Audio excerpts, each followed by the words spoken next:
Hi everybody, I'm Big Al with Country Music News International, and we're going to sit here and talk in Nashville, Tennessee with Brandon Bing.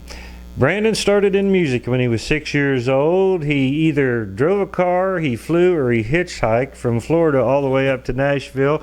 You know, Brandon, a lot of people think that music is an overnight success, but you have been working on country music, and I'm going to let you tell the story for a long time. Now here you are in the jungle of Nashville. Kind of give us your story. Yeah, so, basically just, I played music since I was 6 years old. Went everything from cello to percussion and choir and church, and had different, inroads from like concert band and things like that. So I had a lot of exposure to, different styles of playing.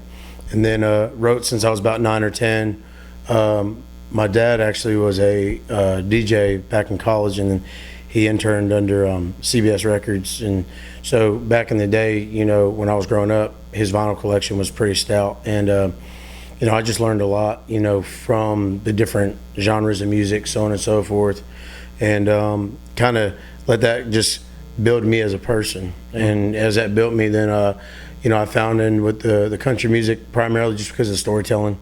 I loved the old Chris Ledoux's and, Opossums and guys like that. And I really appreciated just that storytelling element. And that was something that I wanted to, pursue. So, went to college, and during that time I just kept playing like, bars and honky tonks. I would do like, karaoke's or open mics or any place I could pop up and be heard, whether it was original music or a cover. And then fast forward, I was 28, came up to town a little bit later than the average one. Once I came in, I knew I was like, I had to kind of give it all I got, and cut my teeth, went to Tootsie's, and a buddy of mine had, my buddy Vinny gave the band at the time, a $20 bill. And I got up there and I was doing you can only do covers, on Broadway. So I was doing a little Big Green Tractor, old Jason Aldean, and had a good response. We went to a Sam Ash in town, and I got a mic and a mic stand, pop filter, and a interface, and started trying to make little clips and music in the Hominy Hotel. It's kind of surreal because it's my I've been in attendance this year for the first time at CRS, and it was being held. It's always held in the Omni, and just it was like a flashback of going up those elevators to going into that hotel room, and that impact of trying to just make something from nothing, Sure. And to see 4 years later after moving here and being able to build the relationships I've had with people within the industry, other artists and writers. It's really pushed me to a whole nother level, and I'm just ready for the next challenges that are coming ahead. The song that you sent me, Sunday Fun Day, we'll talk about that, and I'm sure we'll talk about the other that's an older one, but we'll get into your new music. I just wanted to mention, I knew that you had to be from somewhere in possibly Florida. I didn't know that until you told us here just a little while ago. But it just reminded me of a party either on the beach or in a barbecue, and you do it just so well, such confident and great sound from your voice. So kind of give us an idea about the new music that you're coming out with and what's going on with you here in Nashville. Sure.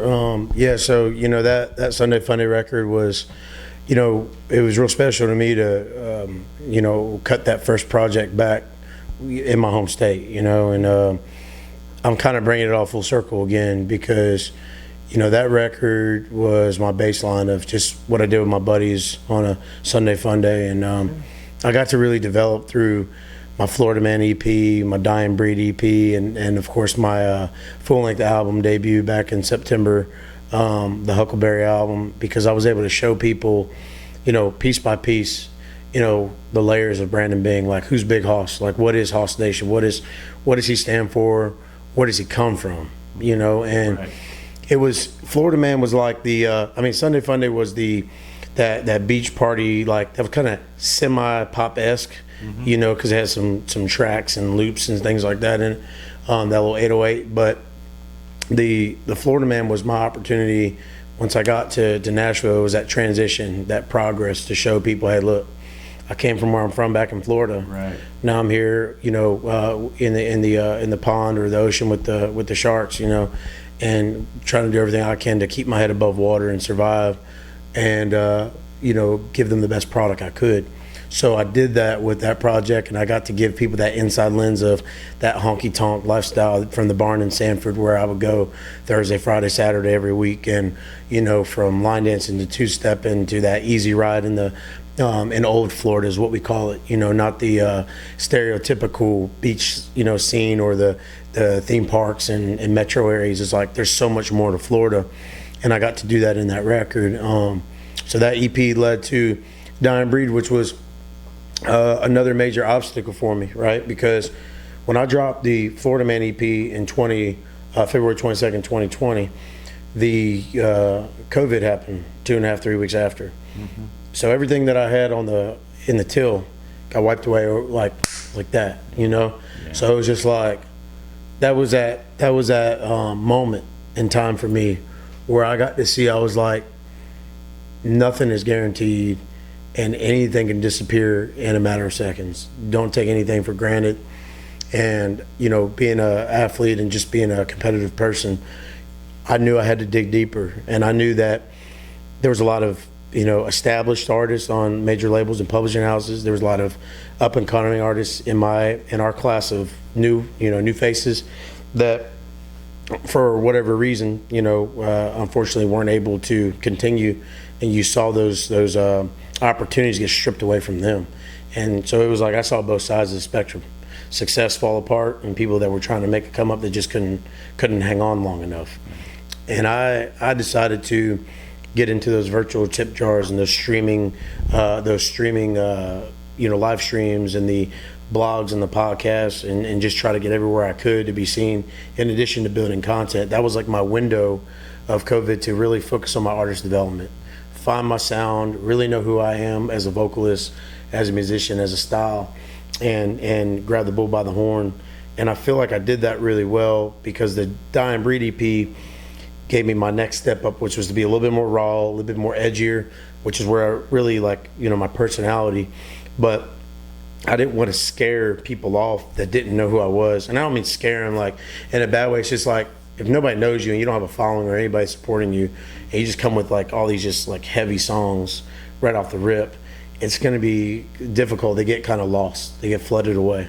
Mm-hmm. And I used that project to build through, the COVID period, and I was able to come out, with my head above water and make it to the other side and make that transition to my full-length album. And this full-length album has been pretty much 3-4 years in the making. And to be able to see that project come to fruition and be a product and make a vinyl and give everybody everything that they were waiting on, it's like they followed me from the ground up. So now it's like, man, Brandon's making his first statement.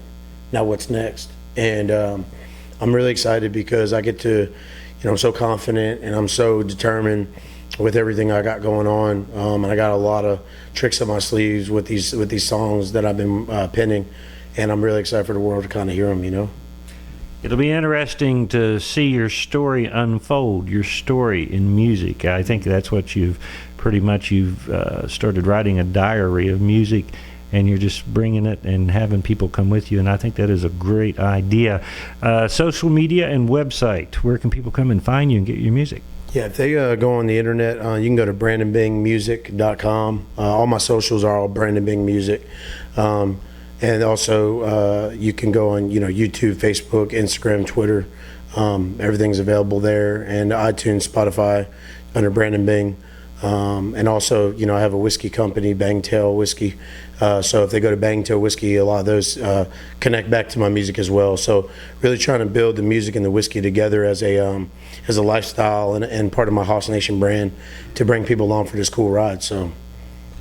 All right, Hoss. Well, we certainly appreciate you being on Country Music News International, and we'll look forward to the next part of your story. Yeah, I appreciate y'all for having me. Thank you so much. No, sir. Thank you. That's Brandon Bing. For more country music news on bluegrass and country music, you can always check out countrymusicnewsinternational.com. For Country Music News, I'm Big Al in Nashville.